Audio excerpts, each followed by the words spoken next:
Welcome to the Wellness Project, where real conversations meet mental wellness. I'm Wilson, your host, here to explore the highs, the lows, and everything in between when it comes to personal growth, resiliency, and well-being. This podcast is all about breaking the stigma, sharing insights, and giving you practical tools to navigate life with more clarity and confidence. No fluff, no cliches, just honest, meaningful discussions that matter. So, wherever you are, take a breath, get comfortable, and let's dive in. Welcome to the Wellness Project.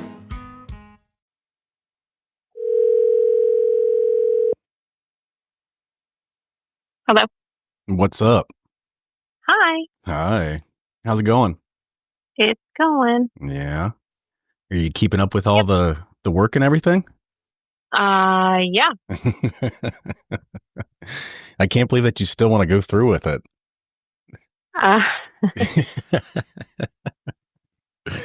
We've questioned it a couple times. Well, I think that's normal, you know? Sometimes I wonder, like, what am I doing? Right? So I think you're already further down the rabbit hole though than I am. Oh, I'm there's no way that I can climb out of it at this point. So, but yeah, like this was probably one of my favorite assignments too, actually. Interviewing a licensed clinical mental health counselor. Yeah. And like kind of the sweet irony of it was so I did my interview, and then gosh, maybe 8 years later, that person was my supervisor for my doctoral internship. Oh, wow. Yeah. So that was kind of cool, just to be able to like meet someone and, keep that kind of a thing going. And then, networking and all that good stuff it's a big part of the field for sure.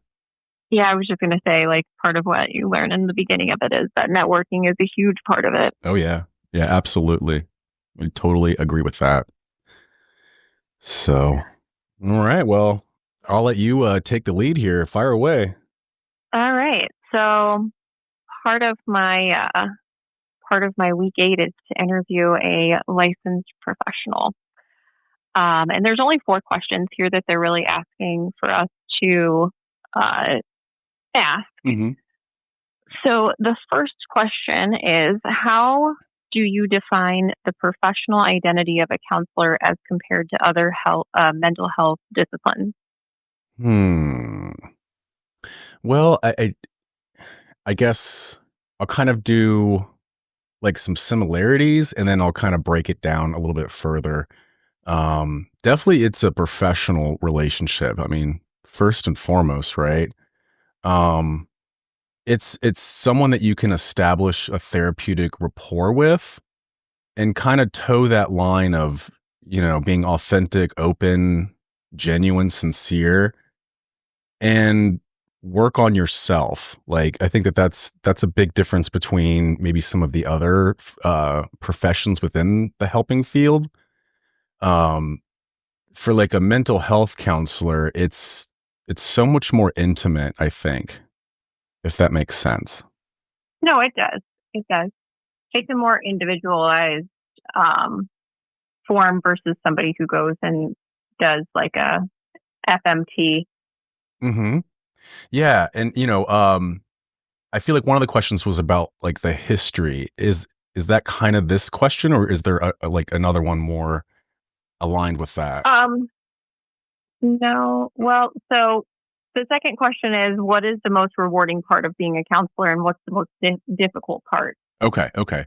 Let me spend just a couple more seconds then on the first one, because I think it's important for people to understand that, I mean, like the field of mental health has, like, in my opinion, has been around since the beginning, of philosophy and like, what is this human experience?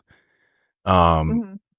And then in around the 1800s is when psychiatry kind of started popping up. And then from psychiatry, actual more of a holistic mental health fields kind of started then, which was around like the 1900s. But I mean, to be honest, like the great ones that we, really draw from today were, folks around like the 1930s and 40s. So it's really new, honestly. I think the true modern field of mental health counselors is maybe 70 years old. So, I mean, for those that are entering the field, like you're really coming in at the beginning, honestly. So, which is kind of cool, really, Yeah. you know.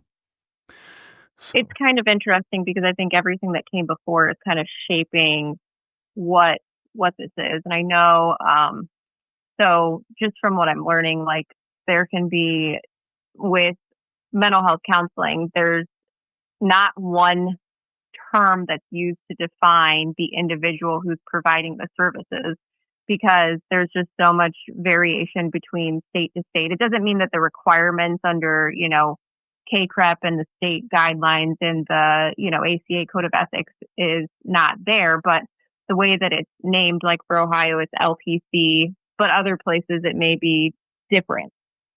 yeah, for sure. I mean, I would even go a step further and say it's kind of loosey goosey, to be honest with you. For what it looks like today, like there are some states where, you know, just a master's level can do anything, like independently, can diagnose, treat.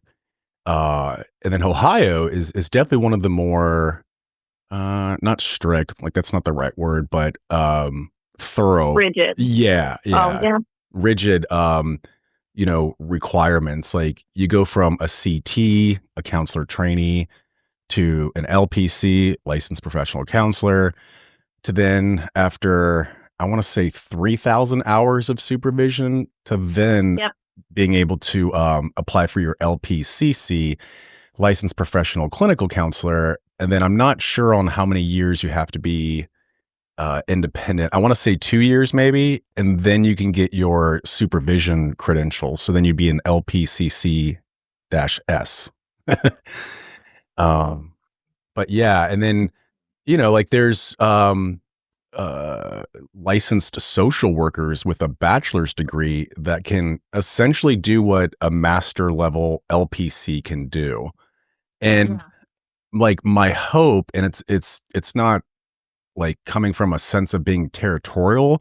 I just hope that the LPC world can kind of start to kind of separate itself and really come into its own individual field, which, back to what I was saying, like about the progression and how we still are really in the beginning of the mental health counseling profession, that should happen, in my opinion, at some point. Because yeah, I think from like the general public's perspective, it's like, are you a psychiatrist, a psychologist, a social worker, marriage and family therapist? Like, what are you and what do you do and how is that different? Can be kind of confusing for people. But it's interesting at the same time because they're all, well, not all of them, but most of them are all governed by the same, standards in place. Yeah, and like the same boards, like for Ohio, it's the counseling, social worker, marriage and family board. Yep. Board. Yeah, and I think it's good, but I think it does need to kind of start defining itself more. But then at the same sense, like we all are playing in the sandbox together, and that's where I think the networking can become very helpful because, like in the practice that I'm with now, there's supervisors, there's independent licensed therapists, there's medication management, nurse practitioners, caseworkers. So, yeah, we're all working together too. We are, but it's interesting to me because I was looking it up because what you go back to what you were saying about social workers, they're governed by the same board, but in terms of like what their core focus and function is, it's vastly different from that of someone who's studying clinical mental health counseling, which when you say somebody with a bachelor's level can pretty much do what we do as LPCs or even, CTs or LPCCs, that's kind of a scary thought if the training and the guidance isn't up to the same level of meticulous, rigor, in my opinion. So I do agree. I think they need to define a little bit more some separation between these different realms. But yeah, again, like you said, it's new. It's at the beginning. Yeah, 100%. And like, I think like initially when I found that out, like I was a little like, what the heck, like why am I in this, LPC path? And it like it didn't rub me the wrong way. I just didn't understand it.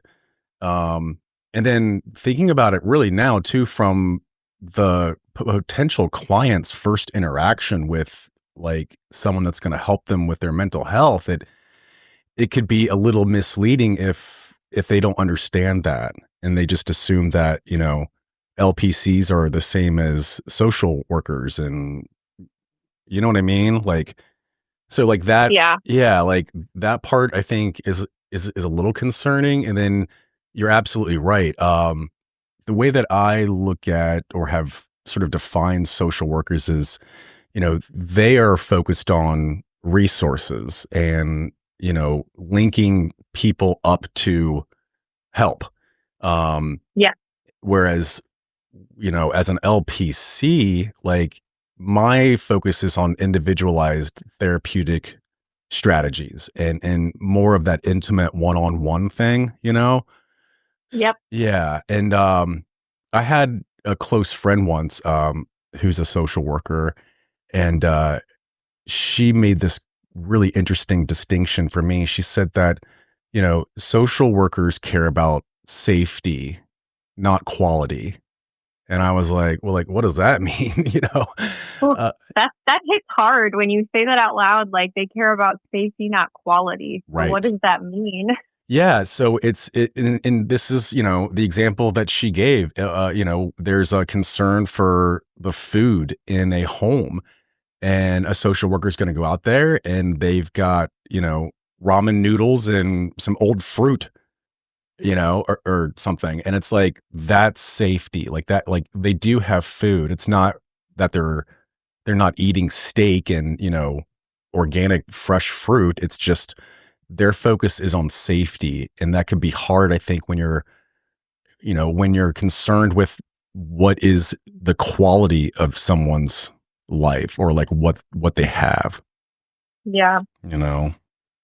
So I'll go to that question number 2. Yeah, sure. Since we're kind of like briefly bridging that, like what, counselors and social workers do. What do you think is the most rewarding part of being a counselor, and what's the most difficult part of being a counselor? Because I think we kind of touched on some of like the difficultness in between the fields, but in your personal experience and as a counselor, what do you think is most rewarding and most difficult?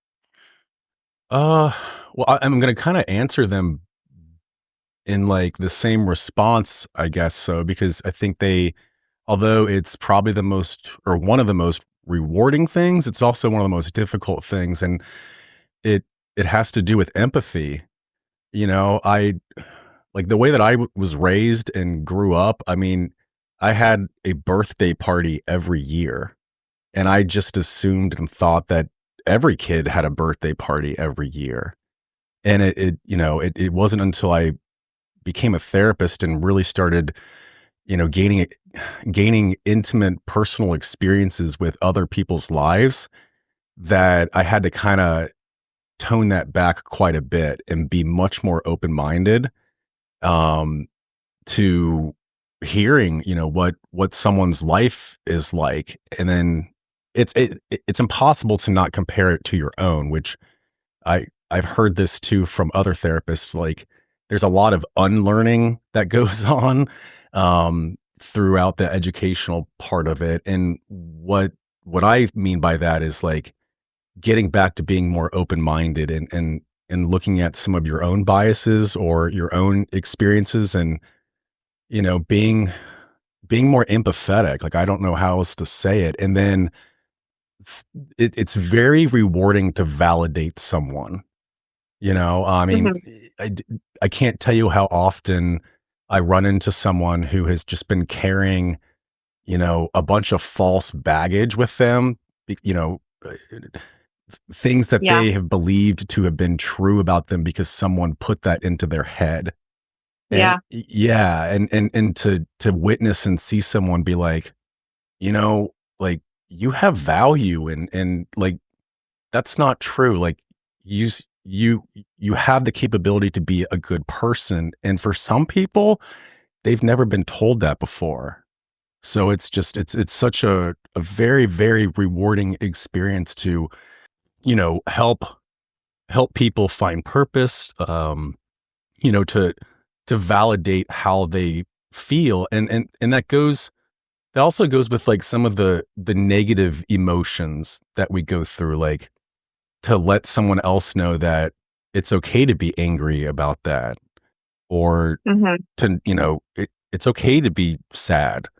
Um, so like that's been really, really eye-opening and very rewarding, but then also I think difficult at the same time because, although someone's life might not agree with my personal morals, it doesn't mean that I don't need to be a professional and to help that person. Yeah. What theoretical models would you say you use? Hmm. Yeah, I was thinking about that question quite a bit actually, because I think at the master's level, it at least for me, it was kind of disheartening for how little I felt like I spent on theory. And like Hmm. what I mean by that is, it's one course, essentially. And the focus was on kind of exploring like the top five, right? Like you've got psychoanalytical, you've got behavioral, you've got emotional, and a few others. And so like you kind of get your feet wet a little bit in what each of those mean. Um, and for me, like my theoretical orientation, as they say, it didn't really develop until a couple years after being licensed.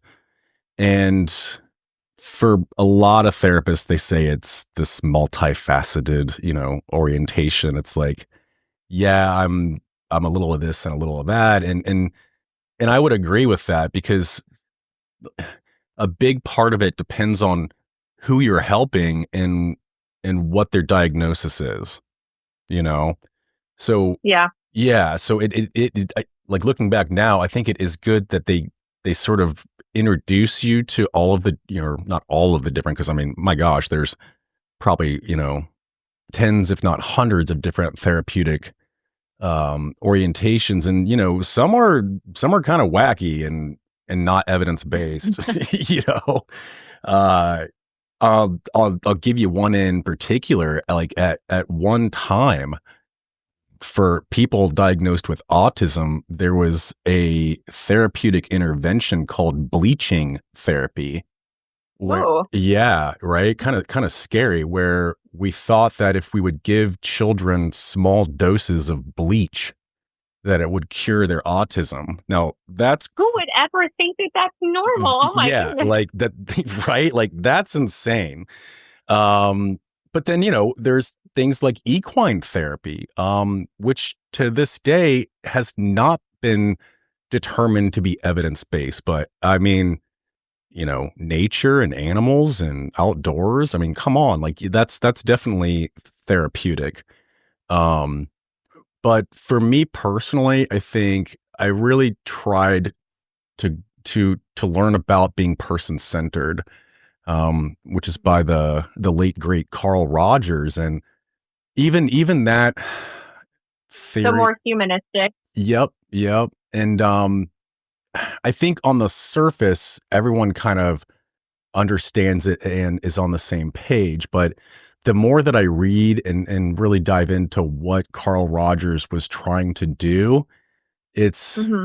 it's a little bit more complicated. The core four of what person centered is to be empathetic, to be non-judgmental, to have positive, unconditional regard for your client. And the fourth one, which is the one that I'm really interested in lately, is congruence.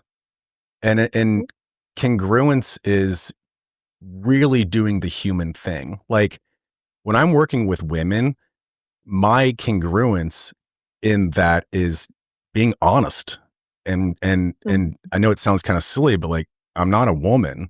Like, and Right. so to not make assumptions or assume that I have any idea what it's like to be a woman is being person centered. It's also realizing and working from what you are. And that, Yeah. yeah, and like that has been really, really eye-opening. And then, watching some of like Carl Rogers old videotapes. I mean, he was really, really, I think, a big part of this modern movement now because um there are like real videos of his work. And um like Carl Rogers would be so person-centered that he would accept a person, even their flaws, and even the things that maybe weren't so great. And that if yeah, so it's not just rainbows and sunshine and, people are great. It's like I think part of being person-centered is that people can make mistakes and that people can do wrong things. So, that's kind of helped me, I think, shape more of being person-centered. Um, Mhm. so I would at first say I'm person-centered. I really like what's called Gestalt therapy, Yeah. Gestalt, and it's this mantra of I, thou, what, and how, here and now. And Yeah. That's part of the humanistic theory. yep, yep. And it looks at Oh, go ahead. it looks at people as parts. Like I have inside me a child part, and I have a maternal part, and So increasing self awareness to yeah, promote their personal growth. yep. And it's been, I mean, the very first time that I ever practiced therapy, was in my master's program with like another peer, and you're videotaped, and Mm-hmm. you're sort of working on like those core four. And this particular person brought into the session, you know um some challenges that they were having with their sister, and that they just couldn't understand why their sister couldn't accept them for what they were doing. And in the middle of that, I just looked at her and I said, if your sister's was here right now, like, what would you want her to know? Right. And it just hit her, she just got extremely emotional, obviously, but then like she let it out. Like in that moment, she was able to sort of get some sort of validation from her sister, from her own mind, if that makes sense. Mm-hmm. And that No, was, it does. yeah. And like that was just like a really cool experience. And then like having like, I think that like we all talk to ourselves, right? you know, Yeah. but like we don't really do it in a kind external way. And that can be very, very therapeutic and really cool to see. So yeah, I mean, person-centered, Gestalt. I really like psychoeducation as well. I think that we as therapists make a lot of assumptions that our clients know already, like what to expect and what therapy is. So, Mm-hmm. spending time on just talking about like what is this therapeutic relationship and in general, like what is anxiety, and what are our goals, and that sort of a thing too. So yeah, I mean, I'd say probably like those are like my top three, but I do So, enjoy. like, is that Yeah. a little bit of like cognitive behavioral as well that I'm hearing? Yep. Yeah. Yeah. There's definitely some cognitive behavioral, rational emotional behavioral therapy. I really like ACT, acceptance and commitment therapy. That's a Hmm. really, really cool one to do. And um, a little bit of impact therapy. I like that one. So yeah, I could go on Well, forever. I know. I'm Mm. I'm actually glad to like hear it from a different perspective because as I was moving through like the first part of all of this, one of the things that I've noticed because they'll show you the statistics on what most counselors lean towards, and truthfully, a large majority of them go for that cognitive behavioral. And so I'm just like, why is that? Mm. Why does everybody live in this um, space with cognitive behavioral therapy? Is it because it's the most effective? Is it because it's the most easy to translate to a client? So the fact that you are telling me that you're more humanistic therapy and follow that theory is actually kind of refreshing. Well, and Um, I think like all of what you just said, like I would agree from. And then also, unfortunately, I would say a part of that too is the way to measure progress. You know, it's a little bit easier to measure cognitive behavioral therapy strategies than it is mhm. with humanistic ones.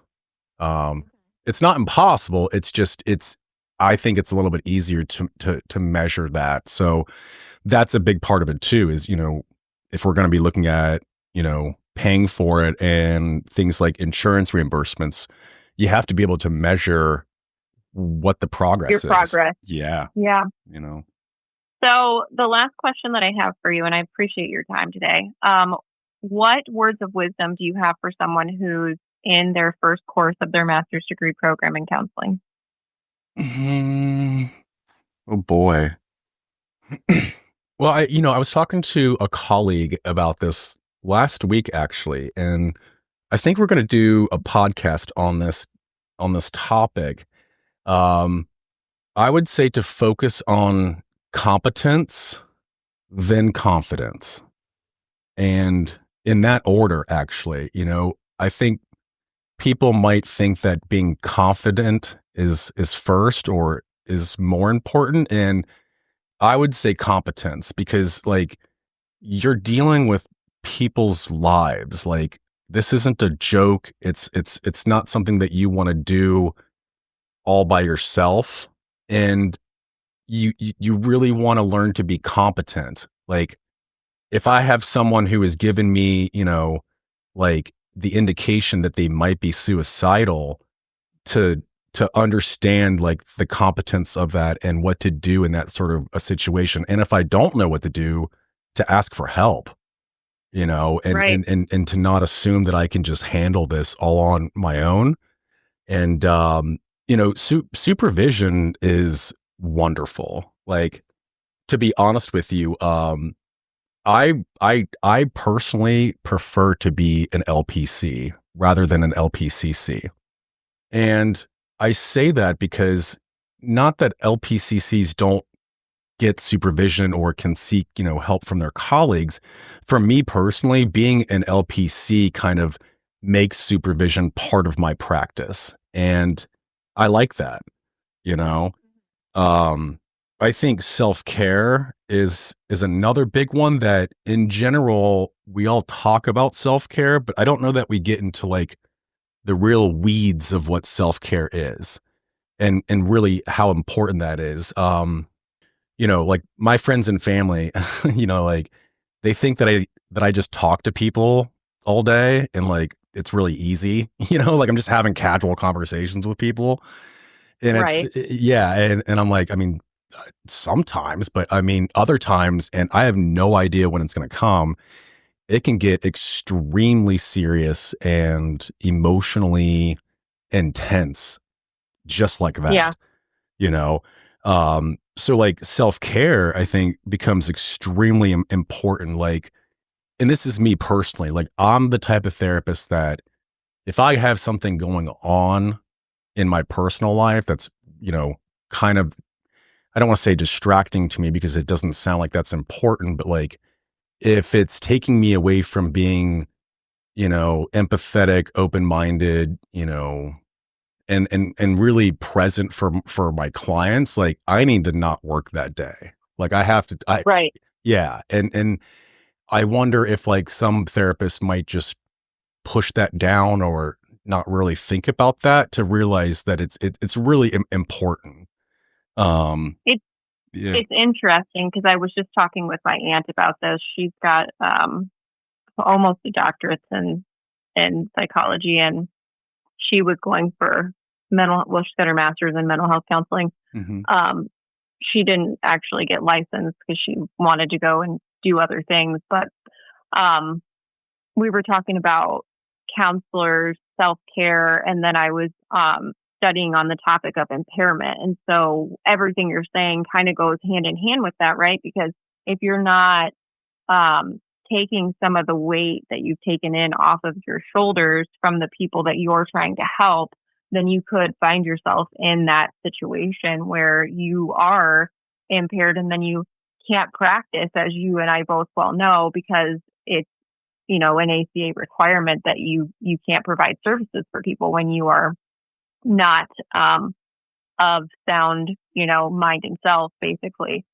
So self-care, I would agree with you, is a huge part for anybody in the counseling field to make sure that you're maintaining and, pressing pause as needed. So I would commend you for recognizing that, because having that level of self-awareness, as she was telling me, is not something that some people do. She's actually, known a couple people who they just dismiss it, and, they could be there, but they're not probably providing the best services that they could for their clients because they're in their session, but they're probably checked out somewhere else.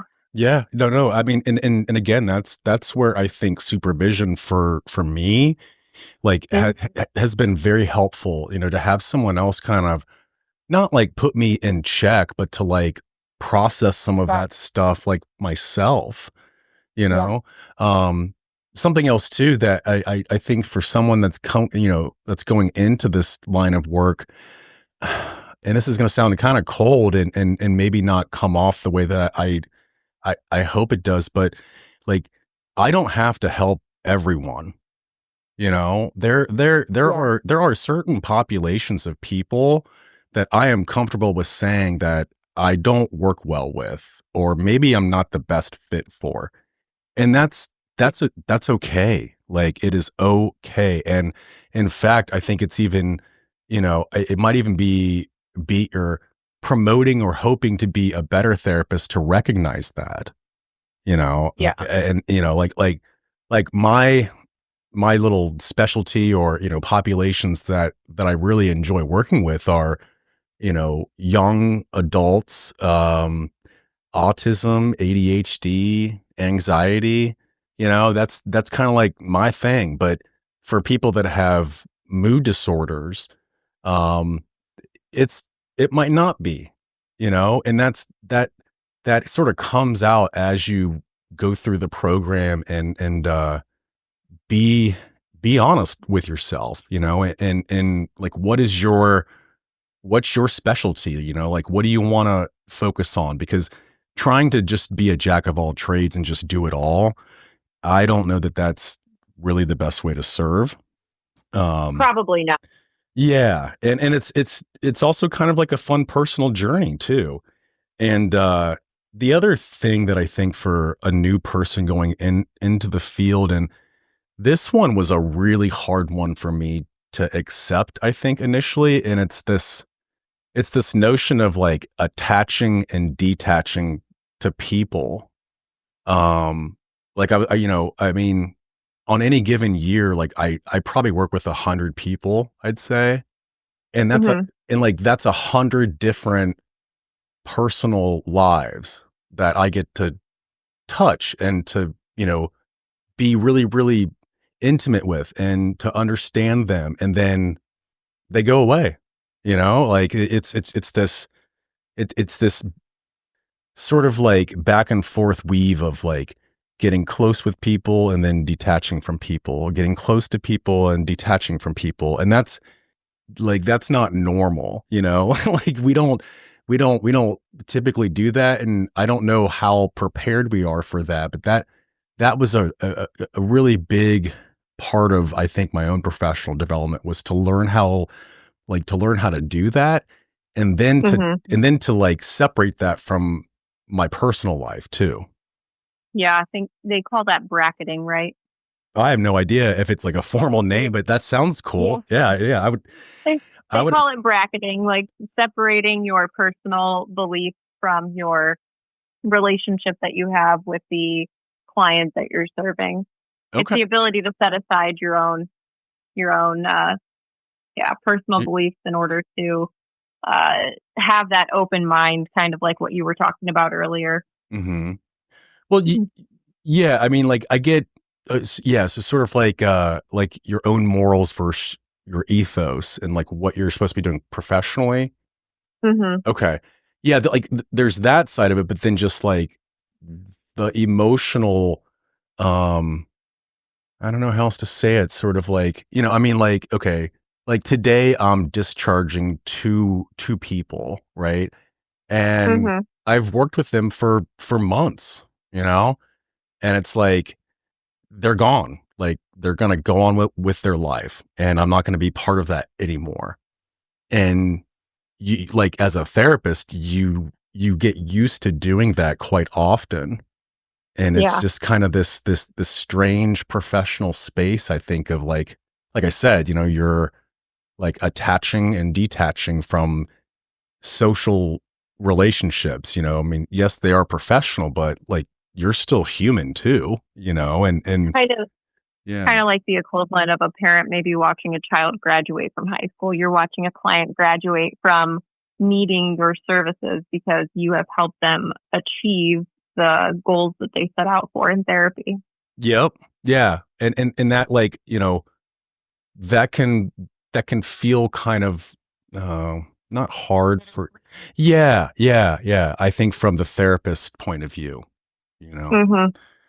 So, Yeah. I mean, you obviously like your clients if you continue to work with them, and that would be bittersweet, but at the same time it's kind of like, yes, I'm so happy and so proud and excited for you to be moving on and living life, and now you have these tools and you're going to go out and you're going to do it. yeah.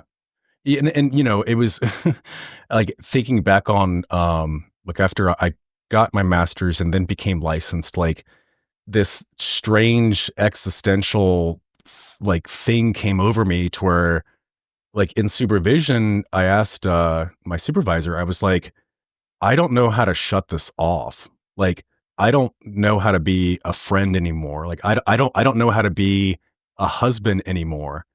And they were like, "What are you Oh. talking about?" And I'm like, "Well, because, like, the tools that we learn as therapists are in our head. Mhm. So it's not like we can shut them off." But, like, at that point, I had been training so hard to be a therapist that I didn't know how to shut it off to be a friend or a husband or a son anymore. Or, like, I would find myself slipping into. Treating Y Yeah, yeah, yeah, like, treating the conversation like a therapy session. oh, yeah, and it can get into that quickly. I mean, like, I will be, completely honest, like, on the weekends when I'm, hanging out with people, I don't like telling them that I'm a therapist, and it's not that I'm not proud to be a therapist, but what would happen. It can very, very quickly slip into this, therapy session, and I'm like, Mhm. I'm not in my office. There is no confidentiality. I'm not on the clock. So, like, being able to learn how to, again, like, detach and attach from this professional identity, Mhm. it takes some time, and believe me, I have seen people in the field blur this line to levels that are just unacceptable. I mean, I don't know if it's still this, but I know at one time, like, the most violated code of ethics was people having sexual relationships with their clients. Yeah, so that we actually had to look up the numerous violations, and we had to look them up for our state. And ethical violations are the top Mm. in Ohio. So Yeah. And, again, too, like these are guidelines, these are codes of conduct, but uh, it's also up to each individual professional to create those boundaries and yep. to, make sure that you're staying in line with that, and there are some people in the field that are comfortable with, getting referrals from their friends and, No, no, yeah, I mean, I'm not, some are. There are some people that are comfortable with seeing clients in their home and no, no. I'm not, there are, yeah, Well, go ahead. I guess if you're providing, well, COVID happened obviously. So if you're providing online services and that's the choice that you have versus going into an office, I could see if you had a home office that was specifically set up for that, where you had, sound barriers, door was locked, and your family just knew, like, hey, this is where I'm going to be for the next 8 hours. Please, have some respect that I will be working with clients and don't interrupt me or what have you. But I can imagine that it's probably easier to do that from a private office in, either a building or a practice. So, Yeah. I mean, it'll be a year last month, that I work from home. So yeah, I mean, yeah. I do telehealth and, yeah, like I have my own little office set up with, soundboards and lights and microphones and that sort of thing. But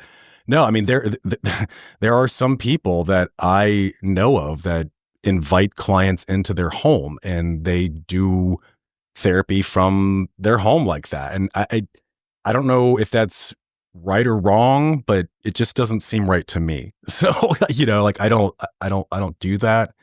I'm going to go with telehealth, probably the exception to the rule, but no, you should probably not be inviting clients into your home just because for mm, their safety and yours, like, you know, depending on the client and what they're experiencing and why they showed up for therapy, you never know, how that's going to go or how that could take a turn for the worst. yep. Not that we expect the worst, but like it could, or, you know, someone could be experiencing a mental health crisis and you don't necessarily want your home to be the place that they show up. Not that they shouldn't contact somebody or reach out to somebody. They can reach out to you via phone or, through a message app, obviously with the place that you work, but home should be your sanctuary, and unless you're providing those telehealth services, you're probably on the right track there. You shouldn't have somebody in your home. And yeah, I would agree. It's the same thing as counseling friends. You just should not,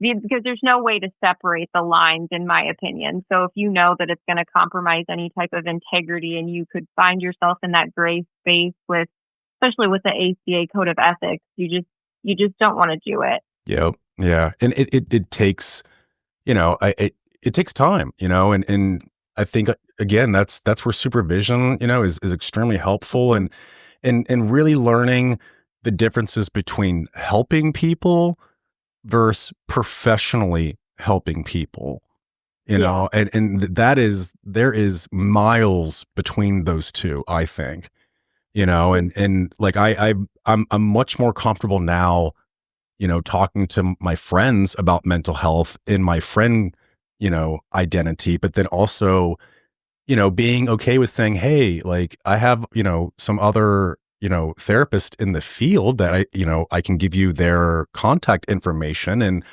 I think it would be, Absolutely. yeah. And then it's a win-win, like you don't blur the lines between your friendship and potentially ruin that or hurt your friend, but you're still being there and being part of the professional helping field too.